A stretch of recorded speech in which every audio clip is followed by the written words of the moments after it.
A história do povo de Israel está fundamentada na sua relação com Deus.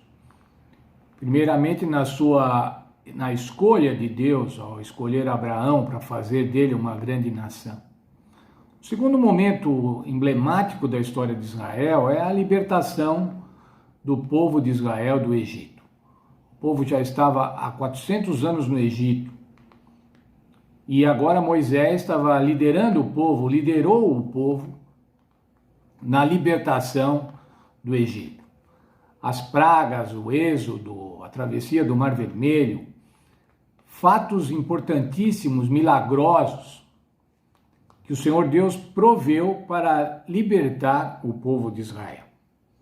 400 anos de escravidão, 400 anos de escravidão, de sofrimento, de humilhações, seguidos agora de uma libertação milagrosa. Antes de entrar na terra prometida, o Senhor deu a Moisés instruções de como deveria educar aquele povo, instruir aquele povo, antes que eles entrassem na terra prometida. Era para que eles não esquecessem. Não esquecessem do quê? Da libertação que Deus havia feito, dos milagres que Deus havia propiciado para eles, para que eles tivessem confiança em Deus, para que eles tivessem uma autoestima nacional, para que eles adorassem a Deus e fossem fiéis a Deus, em reciprocidade a todo o bem que Deus tinha propiciado para eles no fato de libertá-los do Egito e levá-los para a terra prometida. O capítulo 6 de Deuteronômio tem como título Amarás ao Senhor teu Deus. A única resposta que podia ser dada a Deus diante de tantas maravilhas e de tanto bem que Deus propiciou para o povo era um amor verdadeiro, um amor que demonstrasse o quanto o povo estava grato pelo que Deus havia feito. Em Deuteronômio 6, verso 5, nós encontramos o seguinte. Vamos ler o verso 4 também. Ouve, ó Israel, o Senhor nosso Deus é o único Senhor. Amarás o Senhor teu Deus de todo o teu coração, de toda a tua alma e de toda a tua força. Há um único Deus, só um único Deus, Deus de Israel, e este Deus você deve amar. Você deve amar de todo o teu coração, isso quer dizer de todo o teu entendimento, de toda a tua força. Mas aí continua, irmãos, agora verso 6 e verso 7. Essas palavras que hoje te ordeno, ou seja, as palavras amarás ao Senhor, estarão no teu coração, na sua mente. Tu as inculcarás aos teus filhos e dela falarás assentado na tua casa, andando pelo caminho, deitando-te e levantando-te. Veja, irmãos, a preocupação de Deus. Você é salvo, você foi salvo, você sabe, você ama a Deus, mas você precisa educar os seus filhos desse jeito. Essa é a educação, irmão, a educação cristã. Ainda que naquela época o Senhor Jesus não havia vindo a esse mundo. Nós estamos falando isso aproximadamente 1500 anos antes de Cristo. Mas veja, você vai inculcar, essa palavra, irmãos, eu já falei para vocês, ela significa frisar. Repetir insistentemente, frisar, marcar como um friso numa fachada de um edifício. Você tem que frisar para os seus filhos. Mas tem um outro verso, irmãos, lá no verso 20. Esse é impressionante, irmãos. Quando teu filho te perguntar no futuro, que são esses testemunhos, estatutos e juízos que o Senhor nosso Deus vos ordenou?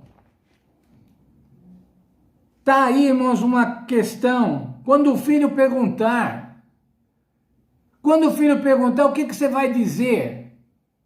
Se você está educando o seu filho conforme o plano de Deus. Quando ele te perguntar, por que nós vamos na igreja no sábado e o meu amigo vai no domingo? Por que o outro meu amigo falou que esse negócio de Deus não existe? E eu tenho um neto que já está no colegial, irmãos, e ele está vendo isso. Tem amiguinhos deles lá que falam, isso é bobagem, tudo isso é bobagem.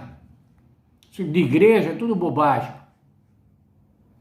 E quando o teu filho, teu neto, teu sobrinho te perguntar, por que é que você entende que tem que devolver dízimos e ofertas? Por que você entende que tem que amar o próximo, que tem que amar o inimigo, orar pelo inimigo?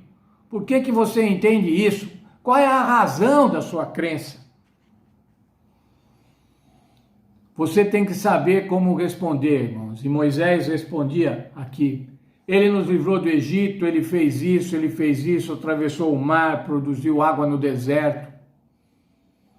A nuvem cobria o povo. Ele tinha uma história para contar, uma história de libertação. E qual é a história de libertação que nós temos para contar hoje, irmãos? A história do nosso Senhor Jesus Cristo. Nosso Senhor Jesus Cristo veio, nasceu como uma criancinha, viveu, pregou, fez o bem, foi injustiçado, foi julgado de uma maneira injusta, foi executado e ressuscitou e está lá no céu hoje, irmãos. É isso que nós temos que responder para os nossos filhos. Como que nós vamos ensinar isso, irmãos? Com conhecimento, precisamos conhecer. Você precisa conhecer, eu preciso conhecer. Os mais velhos, os adultos precisam conhecer. Que maneira nós conhecemos, irmãos? Estudando. E é por isso que eu falo que a lição da escola sabatina, a escola sabatina é uma bênção na vida de cada um de nós, porque propõe um estudo sistemático da Bíblia. Mas para ensinar, irmãos, eu preciso ter tempo, preciso despender tempo. Só que o meu tempo eu tenho que ter igreja, trabalho, estudo, lazer, exercício, descanso e família. E muitas vezes, irmãos, nós não sabemos equacionar o tempo, dividir o tempo. Eu já vi, irmão, infelizmente, ao longo da minha vida, muito irmão, muito bom, que dava muito tempo para a igreja e muito pouco tempo para a família. Não é assim que tem que ser, irmãos. A primeira coisa na nossa vida é a nossa família. É a nossa família que vai cuidar de você quando você estiver velho e doente. Não é os seus amigos do trabalho. Li há pouco um e-mail nesse sentido. É a nossa família que vai nos alegrar com os nossos filhos, com os nossos netos. É a nossa família, irmãos, que vai estar conosco no céu. Por isso, irmãos, nós devemos cuidar da nossa família, cuidar dos nossos filhos, com paciência, com amor. E isso vai ser para nós, irmãos, uma bem-aventurança, a maior bem-aventurança. Ver os nossos filhos e os nossos netos, os nossos descendentes, nos pés do Senhor Jesus Cristo. Que Deus nos abençoe para tanto. É o meu desejo para mim, para minha família, para você, para a família de cada um de nós. Amém.